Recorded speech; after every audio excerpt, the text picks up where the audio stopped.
kako sada izgleda moj Range Rover. Prije početka znam, dogovor je bio prije mjeseci i po dana da mu stavim foliju, da mu promijenimo pojas i sve i tako dalje. I onda ste se svi čudili i slali mi poruke zašto nisam izbacio još taj klip.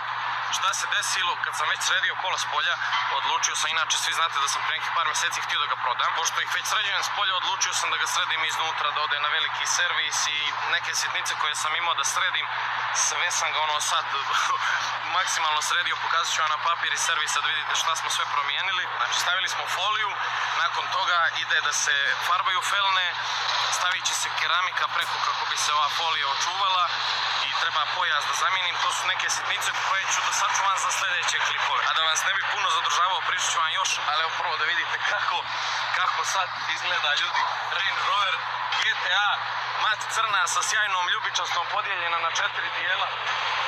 Naprijed desno ljubičasta i lijevo mat crna, a onda pozadi totalna kontra, lijevo je sjajna ljubičasta, a desno mat crna.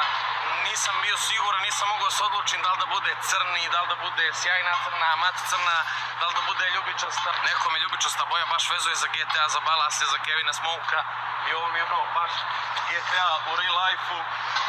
Auto izgleda predobro, baš mi pišite u komentarima šta vi mislite, da li vam se sviđa, da li sam dobru boju odabro, nije ni opran, malo prije sam ga pokupio sa servisa, tek ide šutra na detailing i sva ta čuda, snimit ću vam i tad kako će još ljepše da izgleda, posebno kad se felne ofarbaju, ali sad trip koji dobiju auto s polja.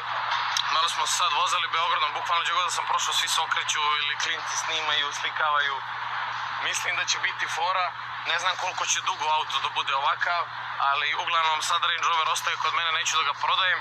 Dođite vamo da vam pokažem šta smo sve zamijenili. Inače sam kola vozio kod majstora koji nisu u servisima i par puta sam morao na Range da ulažem pošto nije baš jeftin za održavanje i onda već mi je postalo neisplativo, zbog toga sam razmišljao da ga prodam i rekao aj sad da ga povedem, brate fino, ovlašćeni servis, da mu zamijenim sve što treba i onda neću imati problema, ali baš evo previše stvari smo promijenili.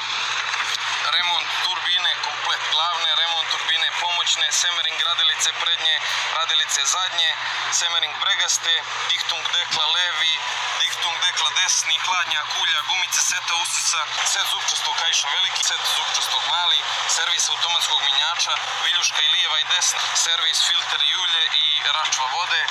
Inače sam već do sad mijenjao neke od ovih stvari, tipa ovu račvu sam ja mislim 2 puta mijenjao, tako to. I sad sam ga po prvi put poveo u ovlašćeni servis, baš direkt za Range Rovera i...